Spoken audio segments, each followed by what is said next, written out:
Welcome to another episode of Real Estate, Real Life, Real Talk, Real Live with the Real Secrets of Money with your host, myself, Damon J. Brockenberry, also known as the Extraordinary, aka Damon the Agent. I want to thank you all for joining me on this Friday, January 16th, 2026. This upcoming Monday, it's Martin Luther King Day. So Martin Luther King holiday. But as always, I like to jump into the wonderful world of real estate. So before we start, please follow me on all social media platforms on Facebook, Instagram, LinkedIn, Twitter, Threads, TikTok, Snapchat, LinkedIn, YouTube, and Pinterest. All right. I pray that you're all having a great day. Today, I'm going to talk about how's the market going because people are still wondering what's going on in the market today. I hear that all the time. Like, how's the market? What's going on? Well, let me just give you some statistics on the last 30 days. Within the last 30 days, homes are selling slower. Okay. And the reason for this is because so many people have increasingly put their house on the market. So the housing market right now is saturated with more inventory. And because it's saturated with more inventory, the demand has also softened. That means there are less buyers. For example, when there were once before 10 buyers and 5 homes, which made the demand hot and made prices competitive, and which made a multiple offer situation and a bidding war, now it's the opposite.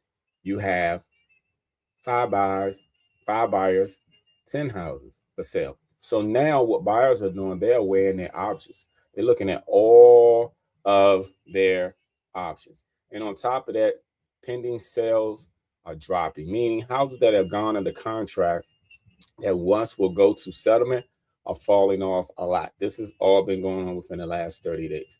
And because of that, the current market right now is iffy on both sides. If you are a buyer, you're in a great position to buy.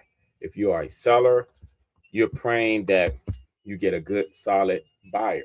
But here's the thing, like I mentioned last week on the show, as a seller, you must price accordingly.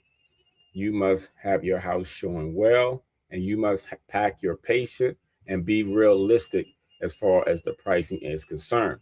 You can't say, oh, my house is worth this, I expect to get this, because we're in a changing, excuse me, in a changing market. We're in a shifting market. The current market right now, as of January 16th, 2026, is not the same market that it was January 16th, 2025. It's also not the same market as July 16th, 2025. You have to really understand there's been a lot going on in reference to the economy, which has a huge impact on the housing market. The reason it has a huge impact on the housing market is because if they don't have jobs and they can't afford anything, they can't buy a house.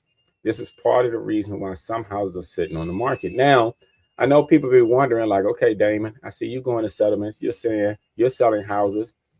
Well, through the grace of God, I have favor. And at the same time, I have a vision. And because I have a vision, I also have a mindset. And because I have a mindset, my slogan is every house I touch turns to sold. And because I have a different mindset from a lot of people, a lot of agents, I always strongly feel that every house that I actually list is going to sell because there's stuff strategically that I'm doing and working on. Like I have 2 properties right now currently in DC that have been moving slow because, like I mentioned before, the DC market is slower. But I'm constantly working behind the scenes. It's not just put a for sale sign in the yard and then somebody just going to come and buy it. That's not what sell houses, and that's why the turnover rate is so high in real estate. Where so many people get their real estate license and then they fall off, and you'll hear many of them say, "Oh, I put my license in referral status." No, you weren't selling any houses because if you are selling houses, you're not going to put your license in referral status. It requires work, determination, marketing, grit, hard work. See, people always like to say, I'm going to try real estate, but the truth is, real estate's going to try you. So when it goes back to the market, like I was mentioning, in this current market, you have to be strategic about everything, whether you are a buyer or whether you are a seller. Right now, in this current market, buyers have the upper hand in so many cases, but don't go out there thinking that, oh, let me offer them 50,000 less and ask them for 6% closing costs, and the house just came on the market 2 days ago. You're being unrealistic. All right. They're not going to accept that. In most cases, they're not going to accept that. You really have to know what you're doing. So again, if you're a buyer, you have an advantage because the market is saturated with houses. There are more houses on the market right now than there were a year ago, than it was 3 months ago. All right. Because people, when they lose their job, they're trying to sell and they're trying to move. So that made more houses on the market. And also, if you are a seller, you have to pack your patience. Pack your patience. Listen to your professional or call me. I can definitely help you out. So that is what's going on in the latest market. I'll be right back with my Q&A and also with the house of the week.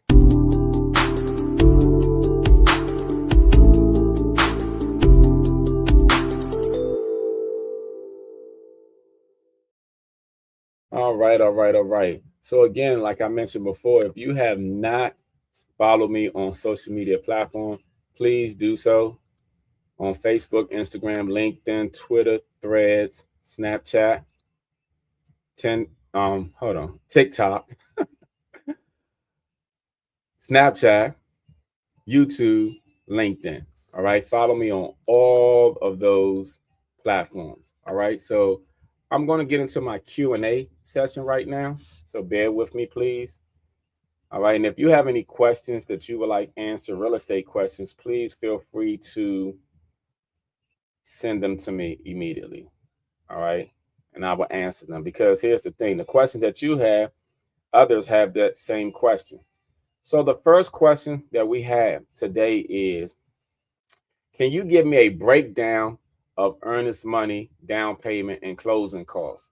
Can you give me a breakdown of earnest money, down payment, and closing costs?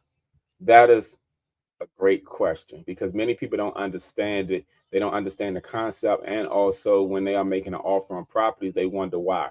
First of all, a earnest money deposit, which is the EMD. That's what the EMD stands. When you hear the term EMD, it means earnest money deposit. It is a good faith deposit showing the seller that you're serious. And the reason why it's showing the seller that you're serious is because over 20 years ago, people were making offers and they weren't putting any deposit down. Then those same buyers were ghosting. They didn't want the house anymore. They just walked away. They ghosted the seller, and the sellers were left in disarray. They took their house off the market. So it cost them financially. So the EMD, which is the earnest money deposit, is a good faith deposit showing the seller how serious you are. Now, typical amounts are normally between 1 to 3% of the purchase price. Okay, that is a good offer. Some people, you say, can I make $500? No, you need to do 1 to 3% if you're really serious. I had a listing last week and we had 3 offers on it. One of the offers had the property cost around $400,000. They put down $15,000 as an EMD. That's way more than 3%. All right, it's way more than 3%. But my point that I'm making is the next one put down 1%. Which one do you think the seller took? They took the one with the higher EMD, because that shows how serious that buyer was and how much more financially stable that buyer is. Now, in many cases, if you only can do 1%, do 1%. But if you can do more than 1%, do that, because here's the thing: your EMD is going to be credited towards your down payment and closing costs. So if you're using an FHA loan, for example, you have a minimum down payment of 3.5%. If you put down 3% for an EMD, guess what? When you go to settlement, you only have to pay the difference because you've already put down 3%. So you're only paying that 0.5% at settlement. You're going to get credited for either way if you are a buyer. Now, normally the EMD has to be deposited within 1 to 3 days of the contract ratification. And that means when the buyer and seller have agreed upon the terms of the offer, when the seller signs off, you have 1 to 3 business days. Okay. And the money is held in escrow, usually with a title company, and in some cases with the real estate firm of the buyer. Like I mentioned, it's credited towards your down payment and closing costs. Now, what is the down payment?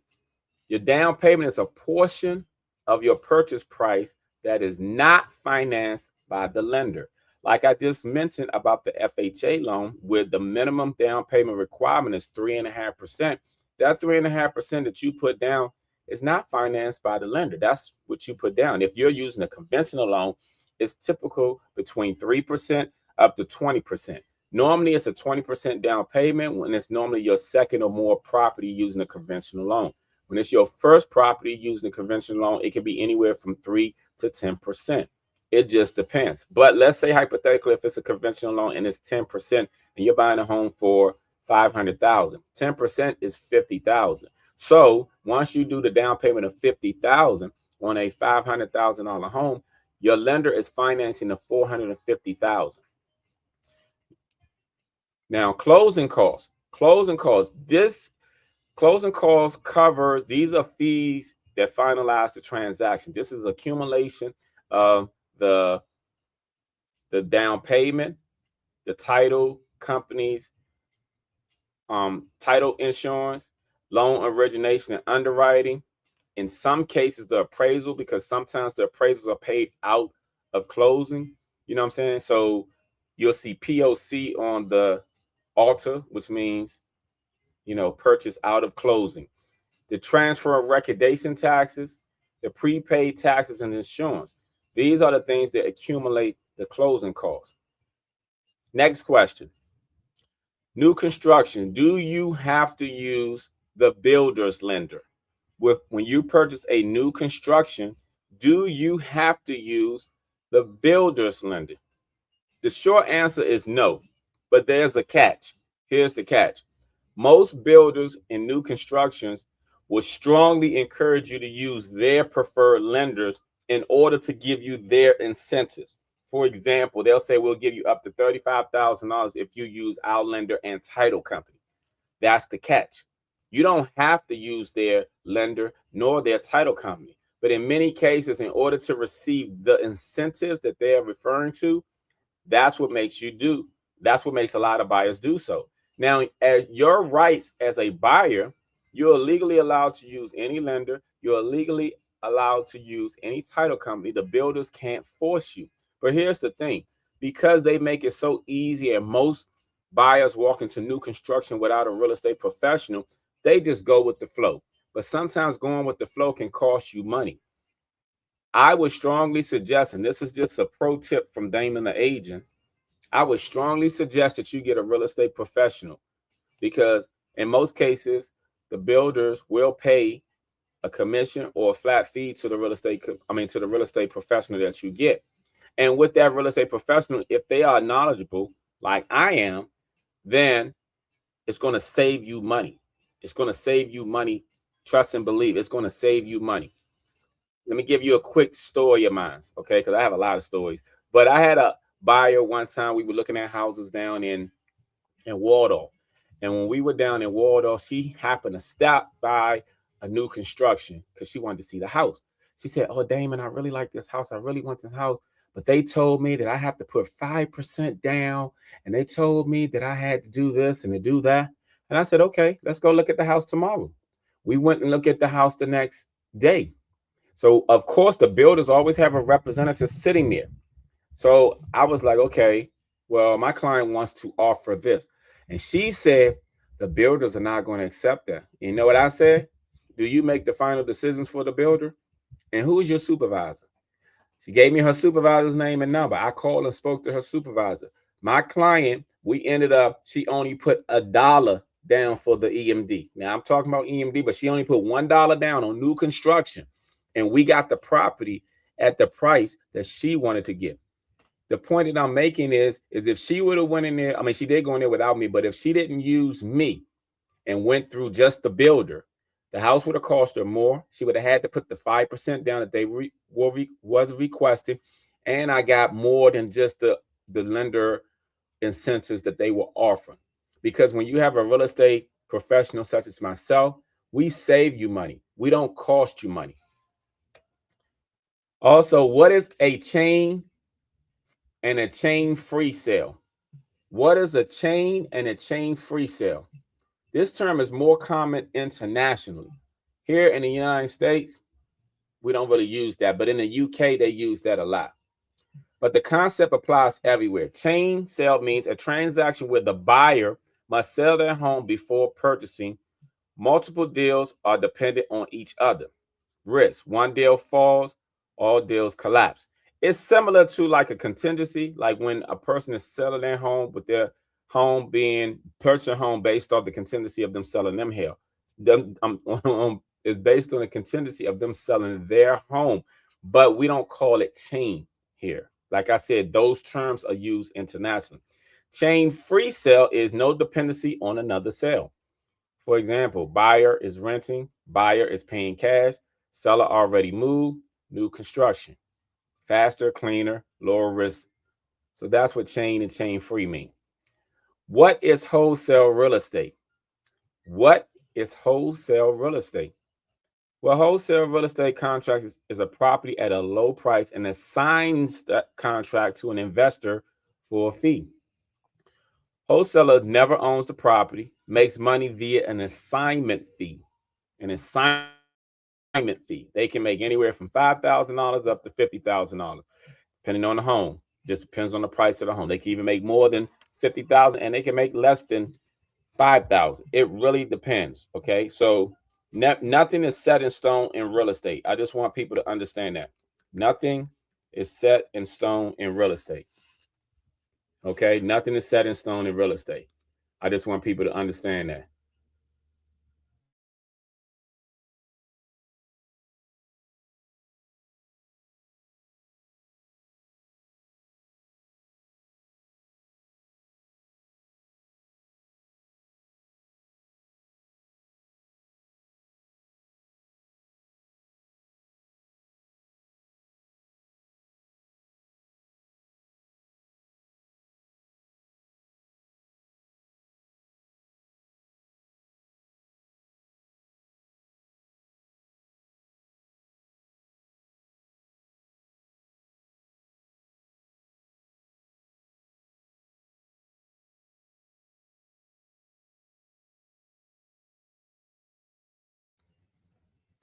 All right, all right, all right. Am I still here?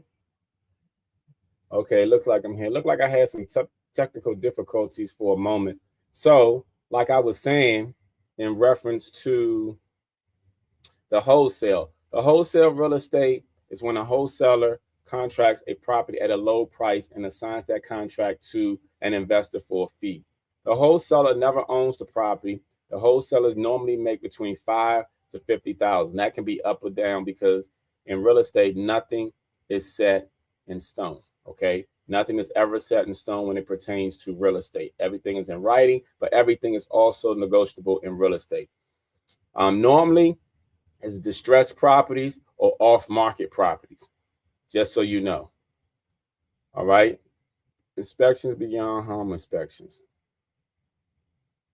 Hold on for 1 second. Trying to make sure I got all the questions in here. Did I get all the questions? Oh yeah. Besides a genuine home inspection, what other inspections should be recommended? Besides a genuine home inspection, what other inspection is recommended? Here's the thing: always get a termite inspection when you get a regular home inspection, because you never know. These are things you can't see. If you purchase a home with a chimney, get a chimney inspection, especially for the fireplace. A mold inspection if you detect moisture or if it's an older property. A radon inspection, depending on the areas and depending on where the house were built near. In Montgomery County, that's a requirement. In certain areas of Baltimore, that's a requirement. A roof inspection. Now, normally when you get a home inspection, the home inspectors normally can get an idea of how old the roof is. They normally take a look at it. but they're not a roof inspector, so they're just giving an estimate. But if you really feel like the roof is over 10 plus years old, I would strongly recommend you get a roof inspection. Now, if you have a well or septic on your property, make sure that you always get those inspected. And also, if the house is older or is a foreclosed property, you want to do a structural, get the structural inspected. If you have a pool at the home, you want to get the pool inspected. For new construction, you always want to get the pre-drywall inspected, do your final walkthrough inspection. Here's the thing. On all homes, make sure you get a home inspection. And in many cases, the home inspector can recommend other inspections that may be needed. And they normally put it in the home inspection report, because what they do is they try to give you an idea of what you are inheriting, and they can tell you certain things to do. But like I said, a home inspection and a termite inspection are always what you want to do. Depending on how old the home is, depending on the location of the home, will determine if any other inspections are needed. All right. And let me see if I have any other questions. Ooh, y'all got a lot of questions, but I appreciate and love your questions. Okay. All right. I believe that's all the questions for right now. So let me go into the house of the week. Here we go. We're going to do a house of the week. The house of the week right here. This house is in Bowie, Maryland, you all. Bowie, Maryland. I like this house. This house is a 5-bedroom, 3 full baths. Been recently updated. Price slightly over $500,000.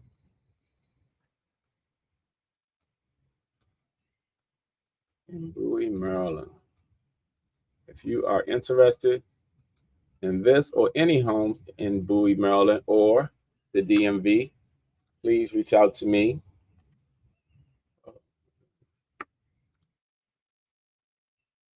Right. And let me see. All right, I'll be back with my topic of the day.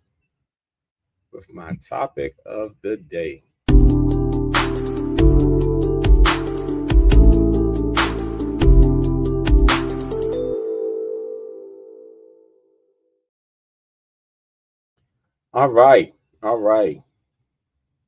Again, if you all haven't followed me, please follow me on all social media platforms on Facebook, Instagram, LinkedIn, Twitter, Threads, Snapchat, TikTok, YouTube, LinkedIn, and Pinterest. And the hashtag Damon the Agent is all of them. Now, today I want to talk about attention is addictive. Attention is addictive. The reason why I want to talk about this is I see in so many, and I was actually having a conversation with a buddy of mine, and we were talking about just in general, how some people thrive on attention. We also see it in many forms of life, whether you're in a relationship and you have someone who demands too much attention. And sometimes it's not too much attention when you're in a relationship. It just depends on what you all are giving each other. But sometimes it can be also, to some people, too demanding. You also see it on social media. People who just want to be seen. They'll be in a hospital talking about this is my life, and you ask them what's going on, then they say they fine. You see it in, what do you call it? Sports. You know, I don't know how many of you will watch sports, but if you ever watch, let's say, a boxing match, and you see how they talking to each other, and it's not just going back and forth. Sometimes it's people putting on a show because of the attention that they want. Now, attention being addictive is because it hijacks the brain systems involved in reward, survival, and social bonding. Once you see the mechanics, a lot of modern behavior suddenly makes sense. And I say that is because dopamine is what's in our brain. And attention activates the dopamine in our brain. And this is what causes motivation, anticipation, and what people want to do. Now, attention can be good and bad. You know, Depends on how it's used. Over wanting too much attention can actually be dangerous. It can be dangerous because people can use it against the person to get what they want. Wanting too much attention. It has hurt people in many ways. We were just talking about how being adults, when you look at some people are over 40, 50, 60, even 70 years old, and they still thriving for attention as if they are a teenager or in their early 20s. I say this to say that you have to think about you and others when it pertains to the way that people act. Because here's the thing about life. Throughout life, nearly everyone is going to have some form or near form of addiction to something, whether it is attention, whether it is gambling, whether it is money, whether it is alcohol, whether it is drug, whether it is sex, whether it is whatever. What I'm saying to you is if you don't get the addiction in control, it will control you. And we see this a lot throughout social media. I mean, sometimes I may stroll on my app and I'm seeing some people doing stuff, and I'm of course I'm going to look. I'm not going to lie, I'm going to look because it's right there in front of me. But I start to wonder sometimes, what is the mindset of the person who's doing whatever it is they're doing? Because people can say what they want, people can do what they want. It's always their life. But it sometimes make you wonder when you see things and see certain behaviors of people. And the negative attention, it's not good because unfortunately sometimes it causes major problems. It causes heartaches, headaches. People get hurt. People have even gotten killed because of the addictiveness to attention. Social media has caused a lot of addiction for people, not just people strolling all the time, but it's just the people who post. It depends on what they're posting. Like all these Instagram models, if they don't want attention, I don't know what they want.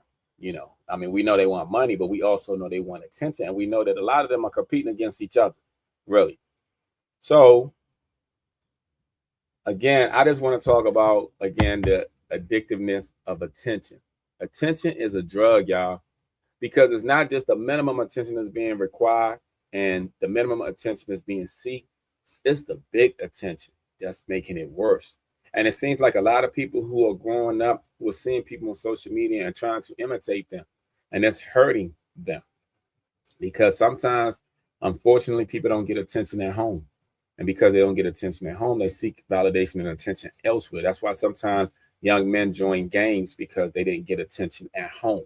So they got attention from the street. So they go out in the street, but the street never cared about anyone. It's just they're giving them that void. And sometimes in relationships, sometimes people will step out the relationship because they feel like they're not getting enough attention at home instead of holding the proper communication. But even when you hold the proper communication, sometimes people can't give the attention that they may want. One person might have to work all the time to pay all the bills, but the person who at home might just be there all the time doing nothing. They bored. Now they want attention. So they get attention from elsewhere, which may cause them to step out. And then there's people who go gambling. They get the attention of the casino.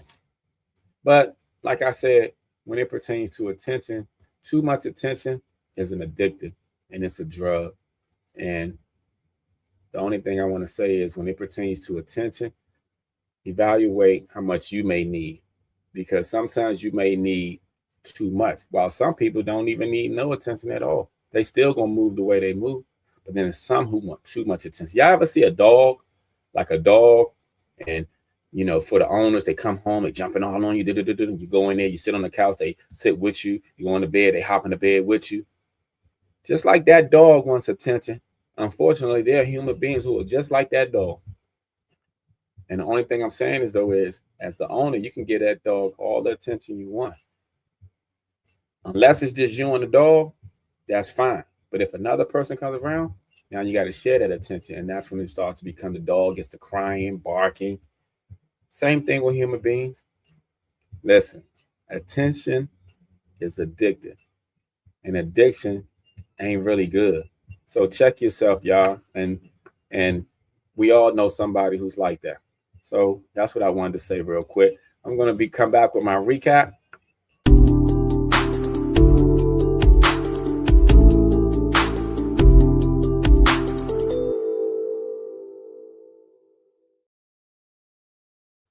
All right, you all. I did have some technical difficulties. I do apologize, and I do hope that you'll get the full effects of the show today when I talked about so much when it pertains to real estate, what's going on in the market, the Q&A, the house of the week, and attention is addictive. Listen, y'all, this Monday is Martin Luther King's holiday. Please take the time to relax. Don't work too much if you don't have to.